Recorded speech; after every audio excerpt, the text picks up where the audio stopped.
வணக்கம்.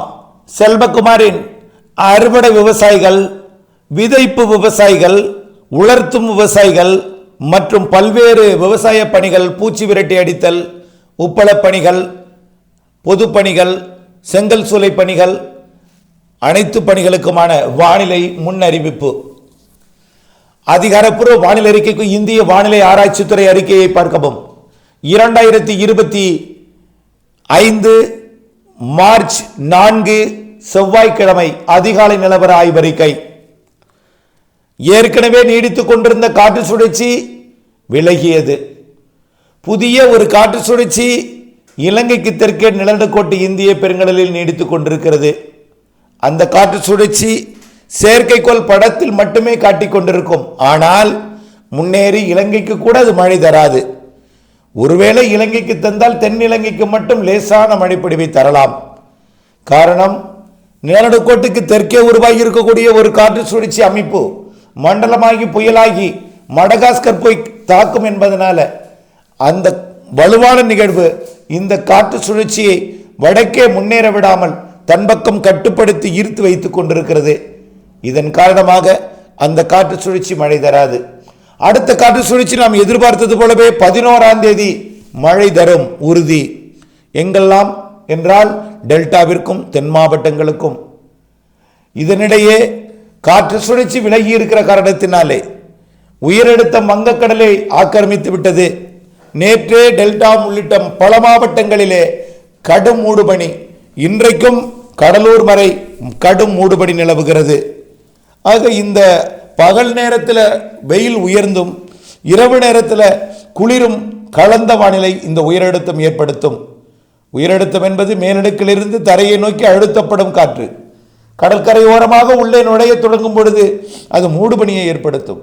தொடர்ந்து பயணித்துக் கொண்டே இருக்கும் பொழுது பகலிலே அந்த காற்று வெப்பமடைந்து உள்ளே போய் மேற்கு மாவட்டங்களிலே கரூர், ஈரோடு, திருப்பூர் வடக்கு, கோயம்புத்தூர் மாவட்டத்தின் ஒரு சில பகுதிகளுக்கெல்லாம் சராசரிக்கு கூடுதலாக வெப்பத்தை ஏற்படுத்தும். நாமக்கல், சேலம், தருமபுரி போன்ற மாவட்டங்களுக்கும் இந்த உயரழுத்தம் இரவிலே குளிரையும் பகலிலே வெயிலையும் அனலையும் கொடுக்கும். இந்த வானிலை 11ஆம் தேதி வரைக்கும், 10ஆம் தேதி வரைக்கும்.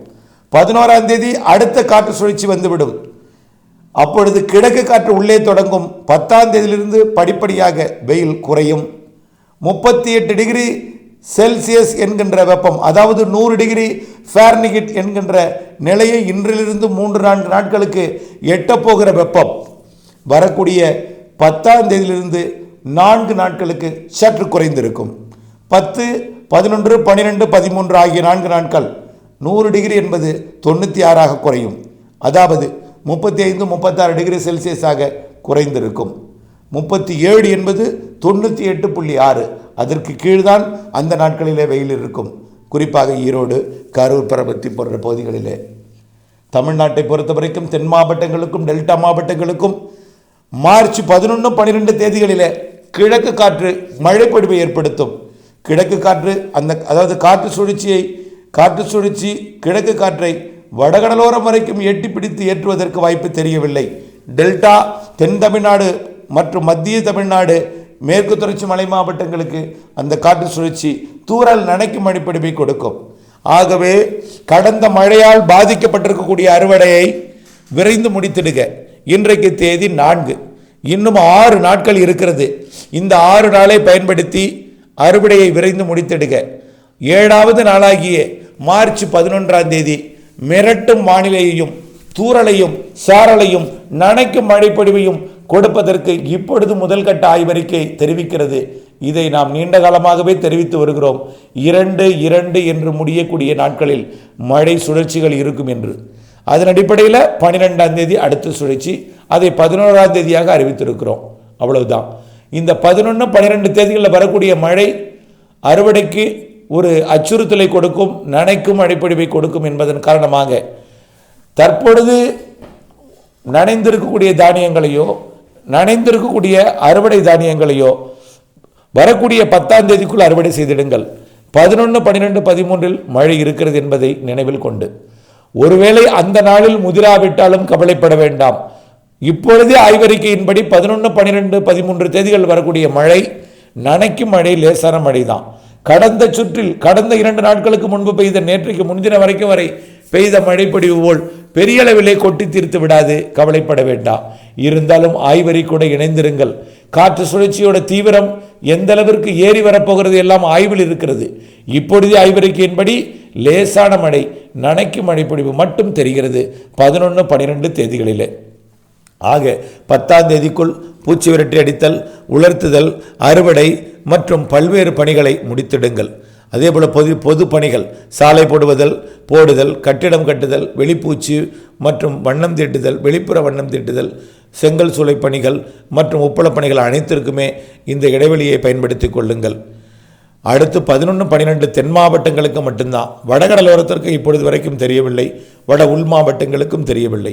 டெல்டா மாவட்டங்களுக்கும் தென் மாவட்டங்களுக்கும், டெல்டாவிற்கு மேற்கு தென்மேற்கே இருக்கக்கூடிய மாவட்டங்கள் திண்டுக்கல், திருப்பூர், கோயம்புத்தூர் தெற்கு பகுதி வரைக்கும், அதற்கு தெற்கு இருக்கக்கூடிய தென் மாவட்டங்களுக்கும் தென் மாவட்ட மேற்கு தொடர்ச்சி மலைக்கும் அந்த தேதி மழை அமையும். அடுத்ததாக நாம் 22ஆம் தேதி ஒரு மழைப்பொழிவை எதிர்பார்த்திருந்தோம். 22, 21, 22, 23, 24 தேதிகளில். ஆனால் அந்த மழைப்பொழிவு சற்று 2 நாள் முன்பாகவே வரக்கூடிய வாய்ப்பு இருக்கிறது.